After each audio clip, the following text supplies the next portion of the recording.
Ya, listo. ¿Ya? Para no estar...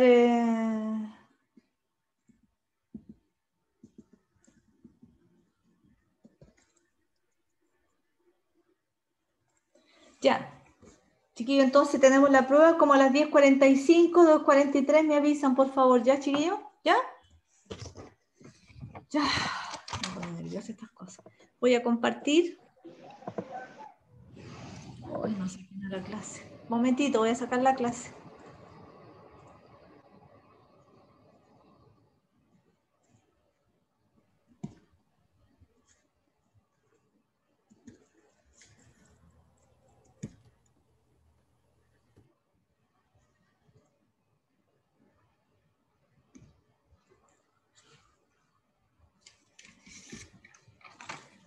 Vamos a hablar entonces sobre la histología de los órganos reproductores femeninos. Composición histológica y aspectos funcionales. Ovarios, trompo, útero, vagina, uretra lo vimos en parte, digamos, de urinario y les mandé la guía, ¿ya? Entonces, en el sistema reproductor femenino vamos a ver ovario, oviducto, útero y vagina. Algo de labios principalmente, ¿ya? Entonces vamos a partir diciendo de que el sistema o el aparato reproductor femenino está constituido por los ovarios, por la trompa o la tuba uterina, como vemos aquí, por el útero y por la vagina. Vemos que se unen principalmente al ligamento ancho, ¿verdad? Y el ovario, que es una estructura par, se une por un meso a través del ligamento ovárico, ¿ya? Vemos que la tuba uterina tiene varios segmentos. Empieza por un segmento ampular, como lo vemos aquí, que tiene algunas prolongaciones que se llama fimbre y se une y se conecta principalmente con el fondo del útero. El útero también tiene un cuerpo, tiene un cuello, tiene una cavidad que tiene un epitelio de tipo endometrial y tiene un cervix que tiene dos porciones, una interna y otra externa, y se une a estos pliegues de mucosa que se denomina la vagina, que tiene una pared fibromuscular en términos generales, ¿ya?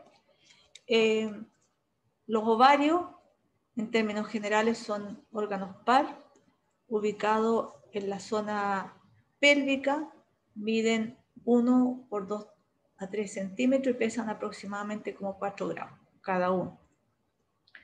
Tienen como función, en términos generales, dos funciones. Son secretores, estrógeno y progesterona, y además la formación de folículos, foliculogénesis, ¿ya? Dentro de la función endocrina tenemos la formación también del cuerpo lúteo. Vemos también que está conformada principalmente externamente por un epitelio cúbico que lo reviste, que dijimos en biología derivada del epitelio celómico, un tejido conectivo denso, que está aquí, que es una falsa albuginia, una albuginia delgada, y además tenemos una corteza y una médula. La corteza se caracteriza porque tiene folículos ováricos, como lo vemos aquí, en distinta etapa de desarrollo, un estroma que es muy celular, de tejido conectivo laxo pero celular, y que presenta algunas células que tienen formas como musculares, de musculatura lisa, ¿verdad? Y son secretoras, ¿ya? Parecía, en el fondo son como fibroblastos. Y tiene una médula, que es un tejido conectivo denso, que es vascularizado y que recibe bastante irrigación e inervación y también tiene sistema linfático asociado. Aquí vemos un corte también del mesovario, de la médula y de la corteza. Vemos que está delimitada por esta capa albuginia y que dentro de los folículos ováricos encontramos principalmente los primordiales, que son estos pequeñitos, que están en gran cantidad justamente por debajo de la túnica albuginia. en disposición hacia la profundidad de la corteza vamos a encontrar algunas estructuras más bien de tipo maciza, ¿verdad? Que son los folículos primarios, y esta estructura cavitada que presenta un antro son los folículos secundarios, ¿ya? Si se me olvida, voy a compartir inmediatamente que la diferenciación y la maduración, digamos, para conformar el folículo preovulatorio, proviene de un folículo primordial, folículo primario y secundario, y hay una dinámica, ¿ya? Donde en la diferenciación se van sumergiendo, ¿verdad?, en la profundidad de la corteza y posteriormente ascienden hasta el folículo preovulatorio ubicarse en la intimidad y en la cercanía de la túnica albuginea para permitir la ovulación. A este lado encontramos la tuba uterina con una serie de pliegues. Está muy asociada con el ovario. Vemos principalmente, no sé cómo subir esto un poquito.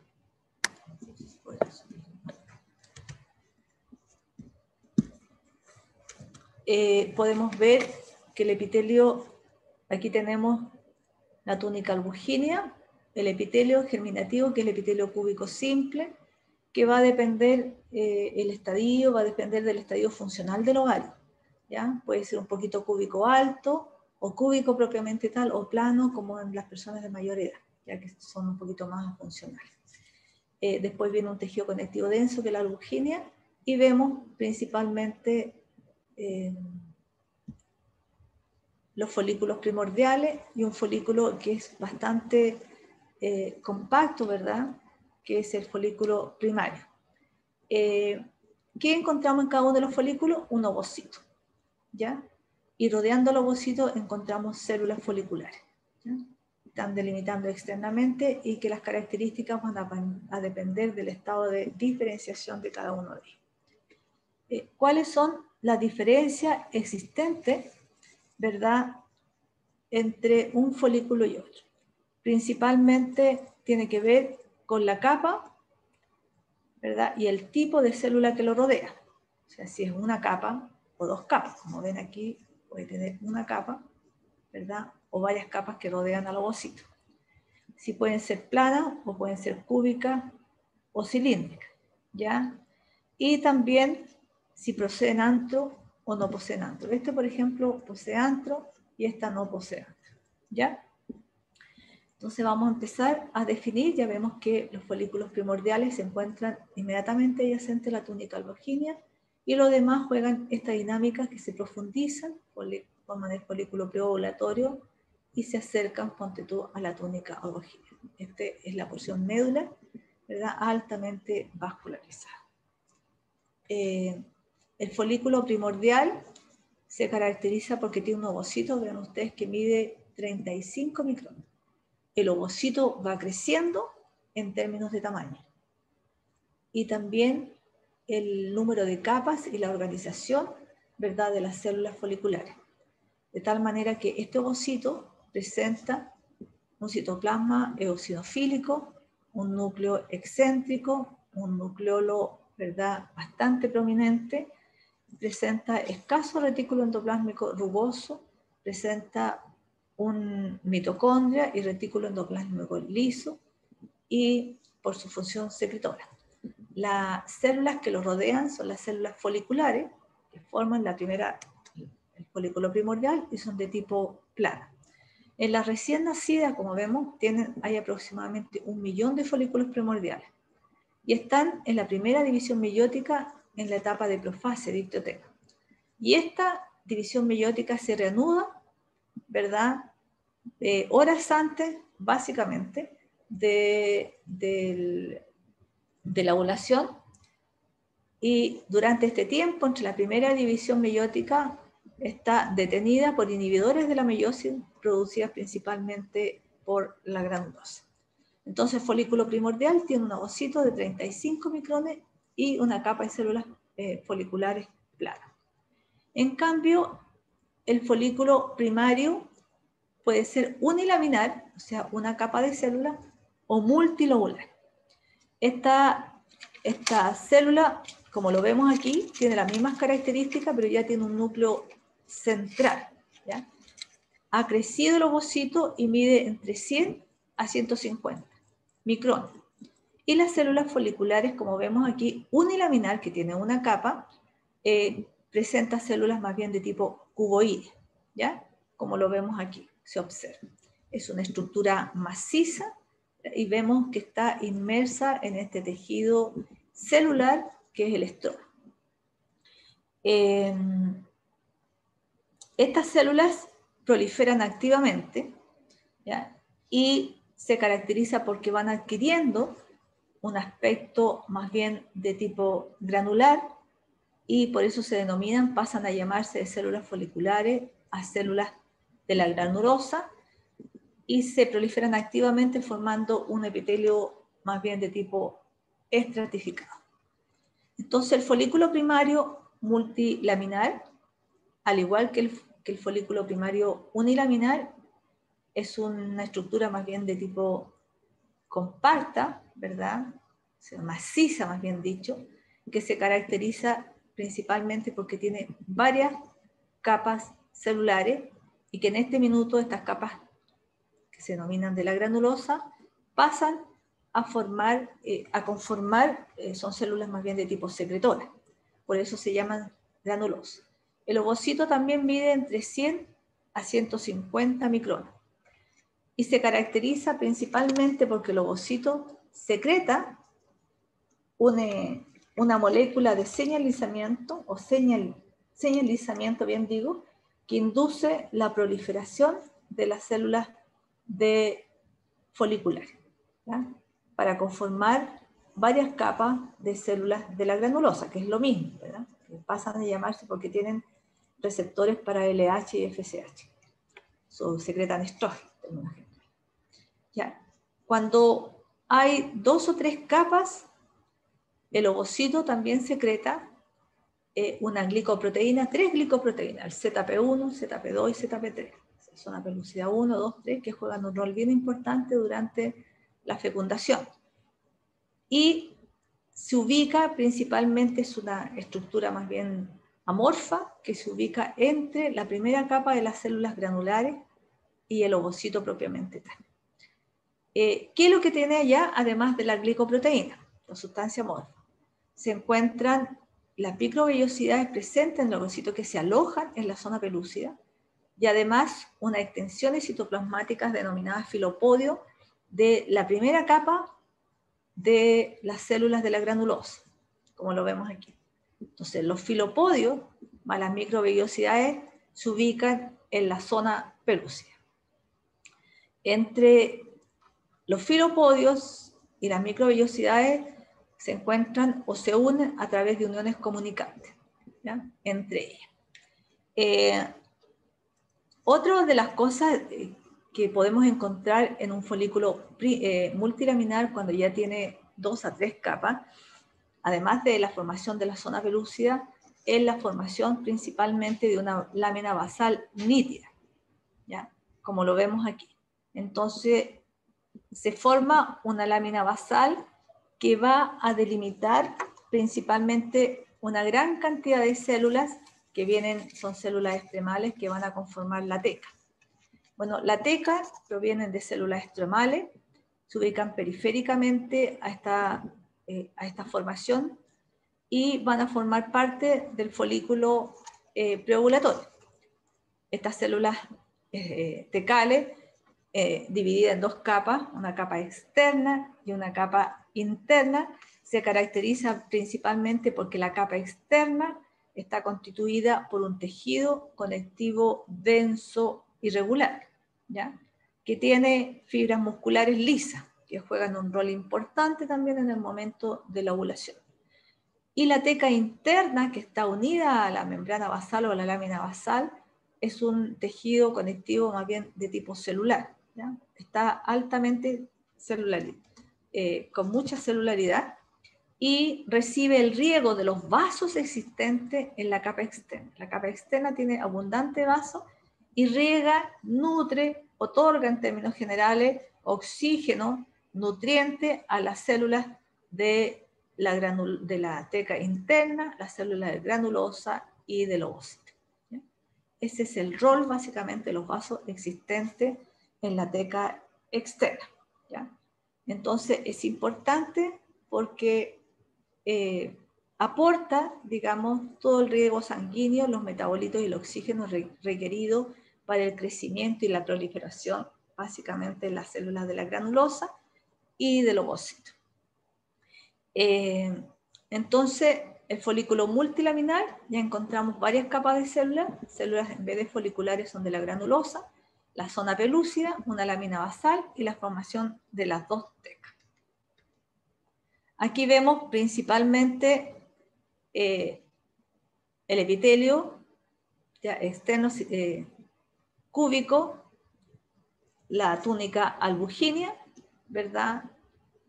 Los folículos primordiales en gran cantidad y los folículos primarios. ¿Ya? Una estructura maciza de una capa y multilaminar con varias capas. Aquí vemos esta glicoproteína que es la zona pelúcida, la lámina basal y las tecas. La teca interna muy celular y la teca externa más bien de tipo fibrosa. ¿Ya? ¿Cómo se forma el folículo secundario? El folículo secundario se caracteriza principalmente porque tiene un antro folicular. ¿Ya? Este antro folicular se forma principalmente por un cúmulo o un exudado principalmente de plasma que proviene de las tecas, que contiene glicosaminoglicano, proteoglicano, alguna hormona, progesterona, inhibina, activina, folistatina, ¿verdad? Provenientes del riego sanguíneo y también proteínas de unión, ¿verdad? Segregadas o secretadas principalmente por las células de la granulosa. Estas se ubican principalmente entre las células de la granulosa, todo esto contenido. También el ovocito ha crecido de 150 micrones a 200 micrones. ¿Verdad? Voy a volver a la de atrás. Y aquí mide el ovocito entre 100 a 150 micrones, ¿verdad? Como lo vemos aquí. Y aquí ya ha aumentado 50 micrones más, hasta 200 micrones aproximadamente. Vean ustedes que los pequeños espacios, ¿verdad?, de este exudado coalescen posteriormente y forman un gran antro que obliga a que el ovocito se desplace o se ubique excéntricamente y que las células de la granulosa también se dividen en dos capas. Aquí lo vemos un folículo preovulatorio con un gran antro, ¿verdad?, con las células de la granulosa dividida en la granulosa externa, que delimita la parte externa del antro y se asocia principalmente con la lámina basal y la teca interna, y las células de la granulosa interna. Las células de la granulosa interna revisten principalmente este ovocito que ya tiene 20 milímetros, o sea, 200 micrones, ¿verdad? Y además se une en un segmento a la granulosa externa denominada cúmulo óforo. El cúmulo óforo son células de la granulosa interna. Y como aumenta básicamente este riego, aumenta o se incrementa la cantidad de líquido, de nutrientes, la cantidad de hormonas que van constantemente a este cúmulo óforo, ¿verdad?, separando la unión existente entre las células de la granulosa interna y externa. De tal manera que el ovocito queda flotando en las inmediaciones, ¿verdad?, en la porción central, libremente en el líquido folicular.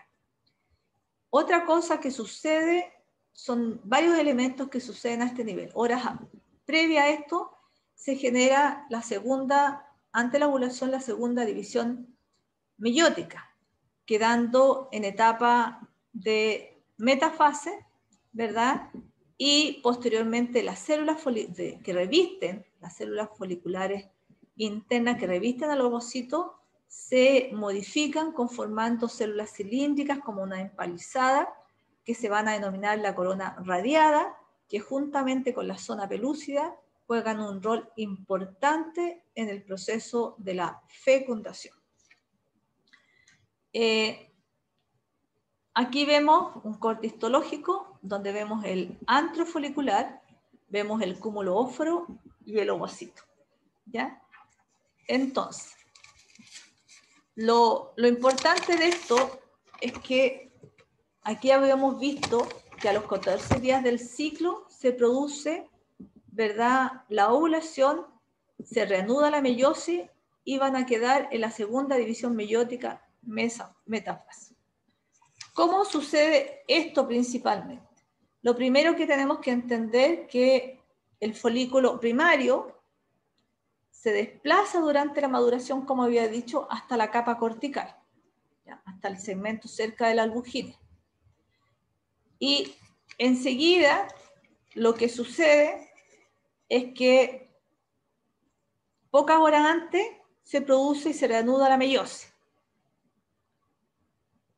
Y se generan una serie de procesos.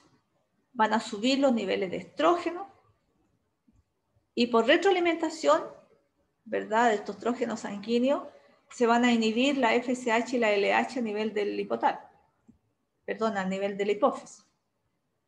Esto va a permitir que se forme edema a nivel del horario y se secreten principalmente algunos constituyentes antiinflamatorios, como la histamina, las prostaglandinas, algunas enzimas, la colagenasa. Es importante también ver de que el ovocito, alrededor de la albuginia, comprime la albuginia, ¿ya?, y este pierde la irrigación en ese sector. Esta región se adelgaza, se torna pálida y constituye un segmento que es bastante visible que se denomina el estigma, ¿ya?, a ese nivel.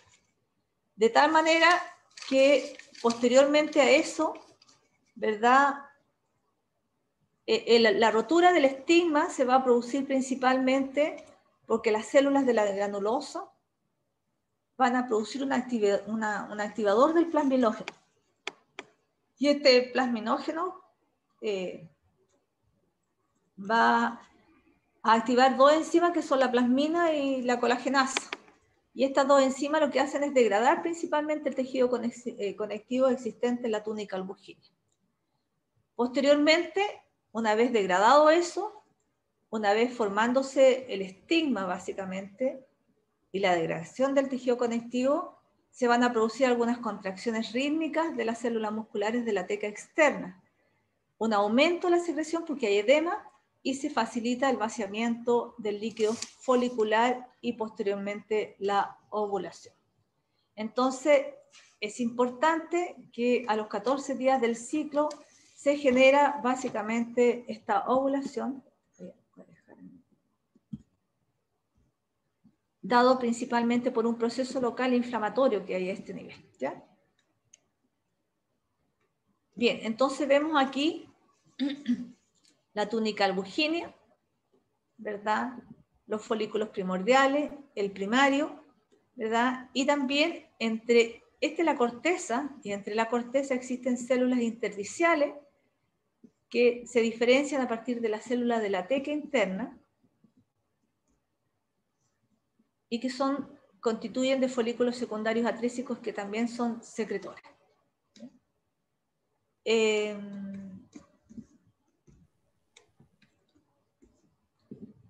Durante el desarrollo crecen las ovogonias, se forma el folículo primordial, como lo vemos aquí, el ovocito más las células foliculares, posteriormente el ovocito secundario, el primario y el secundario. El ovocito sufre la primera división meiótica y libera el primer corpúsculo polar. Previo a la ovulación, sufre la segunda división meiótica en y libera el segundo corpúsculo polar, y posteriormente a nivel de la tuba uterina se produce básicamente la unión del óvulo con el esperma, ¿ya? La formación del cigoto. Bien, después de la ovulación, ¿qué es lo que queda? La formación del cuerpo lúteo. Aquí vemos, podemos leer que queda un líquido lleno de fibrina con sangre que proviene principalmente esta sangre de la teca interna, ¿ya? Y el líquido son los remanentes principalmente del líquido folicular. Hay una degradación de la lámina basal y la teca externa, que es tejido conectivo, como ya lo habíamos dicho, denso y regular, se proyecta con tabique hacia el interior y une las células de la granulosa con la teca interna, y estas proliferan activamente formando o triplicando su tamaño. Se van a llenar con un pigmento, como dice aquí, amarillo, que se llama luteína, ¿ya? Que va a permitir posteriormente la formación de el cuerpo lúteo, de la progesterona y también de estrógeno. Aquí vemos las células tecales y las células de la granulosa, que son más claras, más pálidas y más grandes que las tecales, y uno las puede diferenciar exactamente igual, ¿verdad?, en la formación del cuerpo lúteo, ¿ya?, que mantiene el embarazo durante los primeros estadios, durante los primeros meses. Si no hay embarazo, no hay anidación, se forma el cuerpo lúteo. Por lo tanto, el cuerpo lúteo es una, o el cuerpo albicans es una degeneración, perdón, cuerpo albicans, disculpe, es una degeneración del cuerpo lúteo, ¿ya?, donde proliferan principalmente los macrófagos, y los fibroblastos que están en el entorno van a generar, elaborar colágeno tipo 1 para formar la cicatriz del cuerpo albicans, ¿no? Vemos que el ovario va a secretar estrógeno y progesterona, y el ovario y la ovulación están modulados por los niveles de LH o FSH, ¿ya? Vemos que la teca interna tiene receptores para LH y la granulosa externa para receptores para el LH y SFH.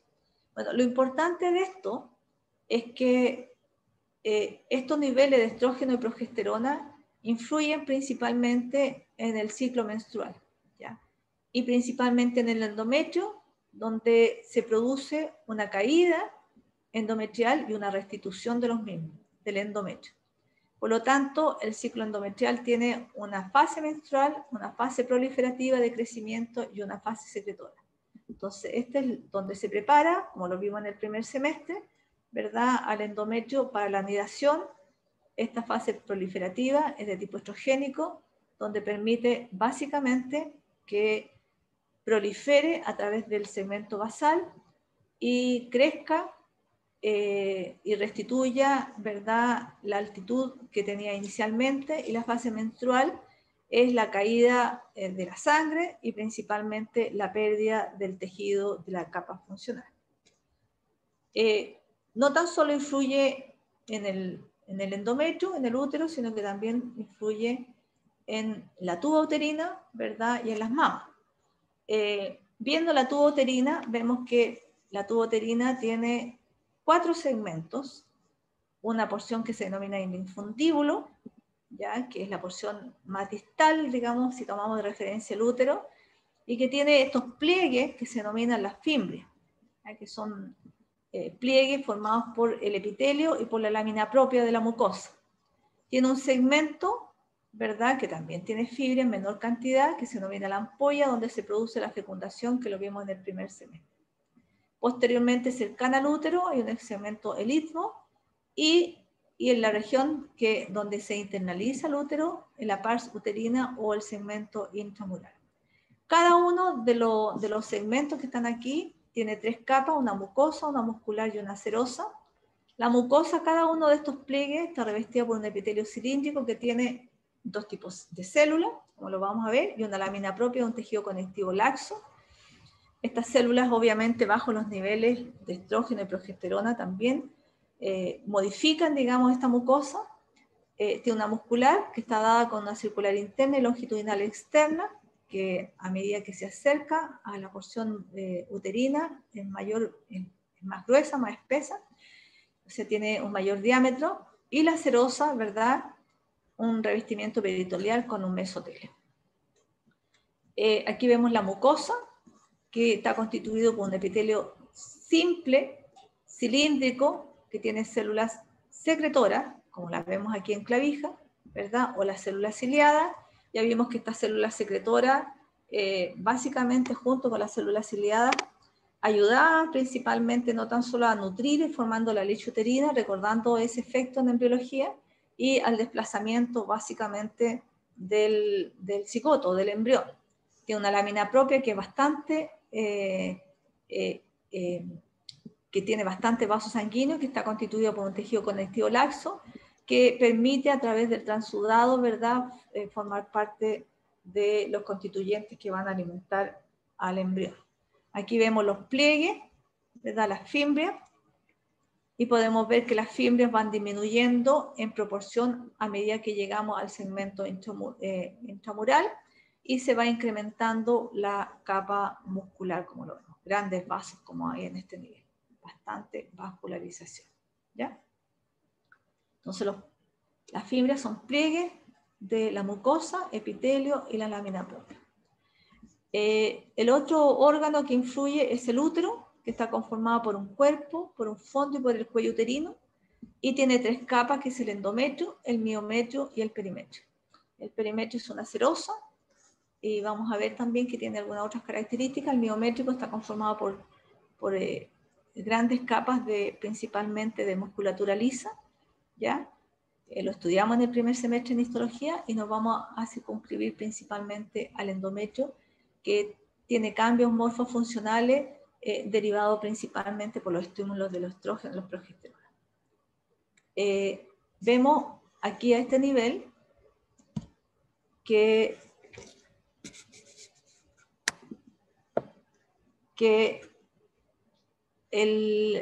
tenemos una capa, el endometrio se divide en una capa basal, que es esta que está aquí, y una capa funcional, ¿ya? Que la mucosa está constituido principalmente por un epitelio cilíndrico simple, como lo vemos ahí, que tiene células secretoras y ciliadas, y esta lámina propia, que está completa, que está formada por glándulas tubulares simples ramificadas, ¿ya? Estas glándulas se extienden desde la capa funcional hasta la capa basal, que es sumamente importante. Lo que se desprende durante la menstruación es el estrato funcional o la capa funcional, y durante el periodo estrogénico hay que restituir esta capa y modificar durante el periodo secretor la misma capa funcional. Importante la irrigación en este sector, donde tenemos las arterias uterinas a lo largo de los bordes del útero, que emiten ramas, conformando las arterias arciformes, que penetran en la capa media del miometrio y van a emitir ramas, formando las arterias radiales, que se dirigen hacia el endometrio y cambian de nombre como arteria espirilada, que tiene esta forma helicoidal. Juegan un rol bien importante, sobre todo, ¿verdad?, cuando hay implantación, ¿ya? Para no entrar en ese detalle.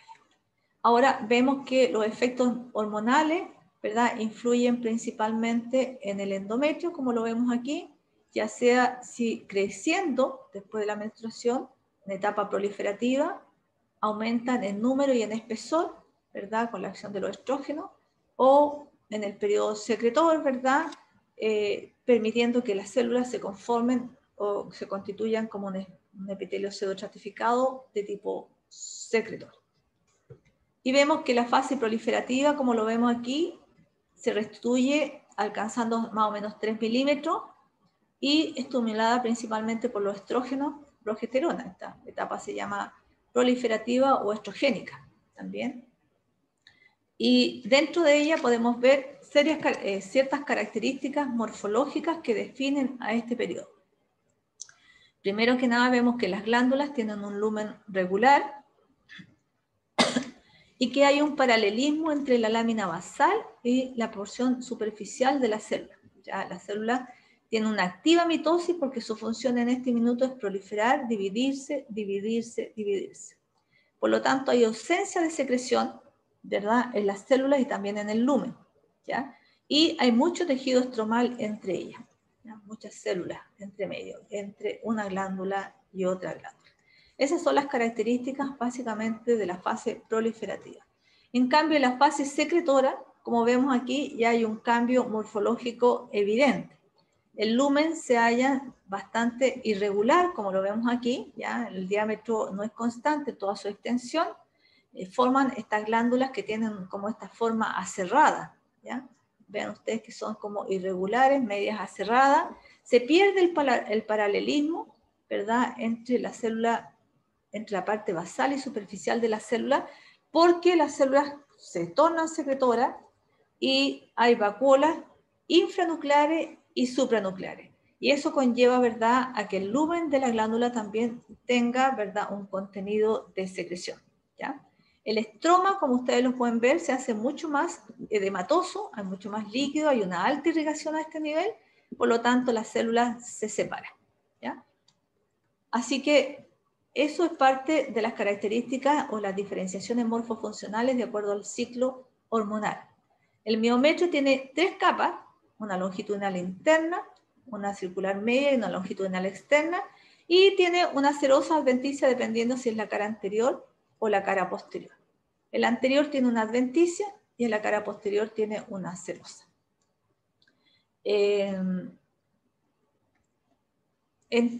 relación al cuello uterino, nosotros podemos ver que el cuello uterino presenta un endocervix y un exocervix. El endocervix, en términos generales, presenta un epitelio cilíndrico simple, que es el que está por aquí. En cambio, el exocervix tiene un epitelio, ¿verdad?, escamoso o pluriestratificado sin conificación, al igual que la vagina. Ven, la pared es más bien, está constituida por tejido conectivo denso, más bien de tipo colagenoso, ¿ya? En él se presentan algunas glándulas cervicales que son bien importantes, que constituyen glándulas de secreción mucosa y que durante el embarazo van a conformar principalmente el tapón mucoso, ¿ya? En casi el 25% de las mujeres presentamos estos quistes de Nabor del cuello uterino, que son más bien dicho acúmulos de secreción mucosa revestidas por estos epitelios que son producto también de las glándulas cervicales. Vemos la pared, ¿verdad?, del cuello uterino, ¿ya? Bastante denso, bastante un tejido conectivo denso, y aquí vemos el epitelio, que es un epitelio más bien sin conificación, pluriestratificado, plano, no queratinizado, ¿ya? Y vemos la lámina propia, principalmente, las papilas del corium, para recordar básicamente que el tejido conectivo se introduce en el epitelio para permitir, ¿verdad?, el pasaje de los elementos tróficos de los vasos sanguíneos de este tejido. Aquí vemos principalmente el exocervix y el endocervix, ¿verdad?, y la etapa de transición del epitelio cilíndrico al epitelio básicamente estratificado. Y también podemos ver las glándulas mucosas, principalmente, o cervicales, que son túbulos alveolares de secreción mucosa, como la vemos, son claritas porque los núcleos están ubicados en el tercio basal de la célula, ¿ya? Y son simples. Y por último vamos a ver la vagina. Es una estructura tubular, ya, más bien de tipo fibromuscular, que mide como 8 o 9 centímetros y presenta como 3 capas: la mucosa, la muscular y la adventicia.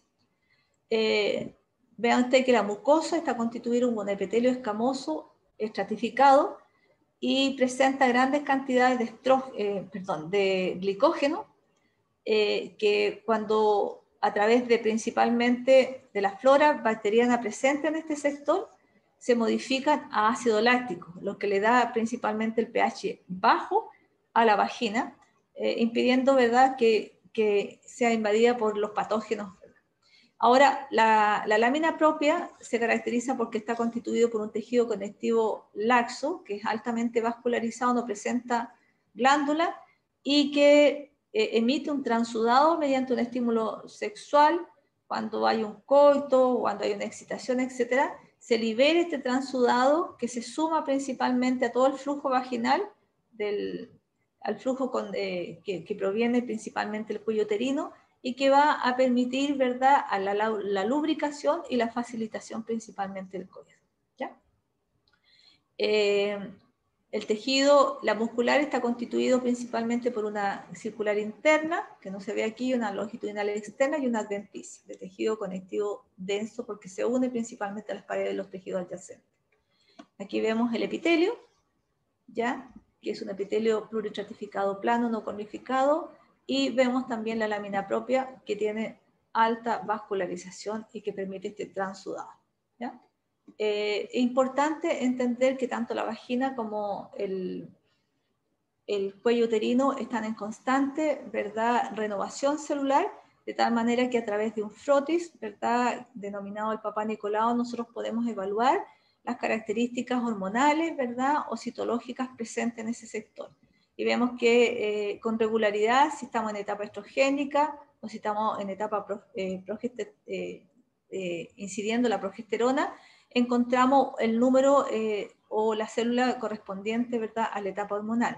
Y también nos sirve el Papá Nicolau para poder ver posibles alteraciones existentes, digamos, a ese nivel, algunas patologías dadas por virus o cáncer propiamente tal.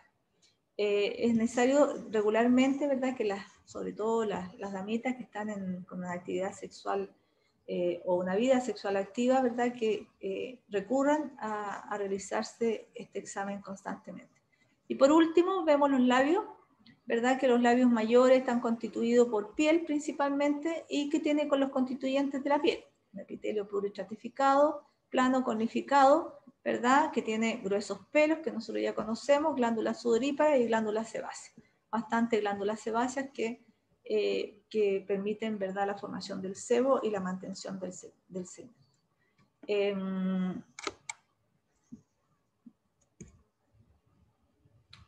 ¿Estamos casi justo o no? ¿Chiquillo? No, profesora, todavía le queda, son las 10:30. Ya, las 10:30, ¿verdad? ¿Y hasta qué hora teníamos a qué hora empieza la prueba? 10:48. Ya está. Entonces quiero saber si hay dudas que conversamos, que les falta por saber. ¿Quedó claro la clase? Sí, profe, quedó claro. Ya está. Preguntas, ¿ya? O si no, se dedican a descansar, a tomar el tecito para que enfrenten la prueba. Necesito saber quiénes les corresponde dar la displasia mamaria. Tenemos una, ¿no es cierto? ¿Sí? Displasia mamaria. Y lo otro es el NIE. ¿Quién da el NIE, por favor? Yo, profe, con mi compañera Erika Tolosa. Tú eres Sofía Terrales, ¿no es cierto? Sí. Sofía Torrales. Sí. Todavía no me puedo acordar los nombres. ¿Y la otra compañera cuál es? Erika Tolosa. Erika Tolosa. Ya está. Entonces ustedes tienen el NIE, ¿no es cierto? Sí.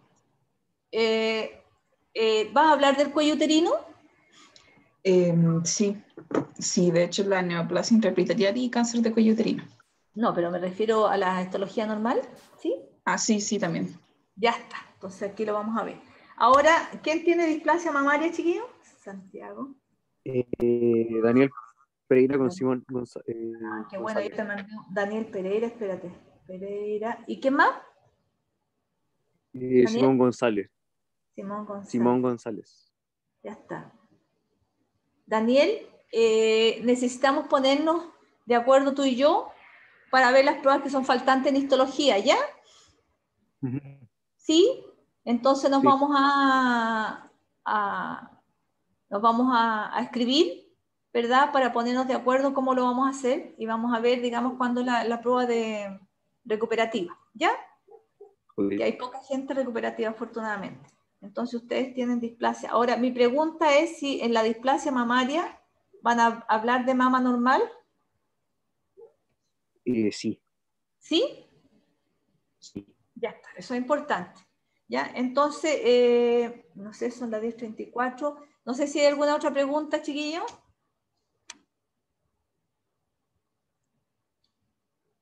¿No? Se desconectan entonces para la prueba los que quieran, ¿verdad? Para que tengan internet. Y nos vemos cuando vemos la actividad práctica del grupo número 1 para iniciar con el STP y posteriormente el... Martín, tú grabaste la clase esta, ¿no es cierto?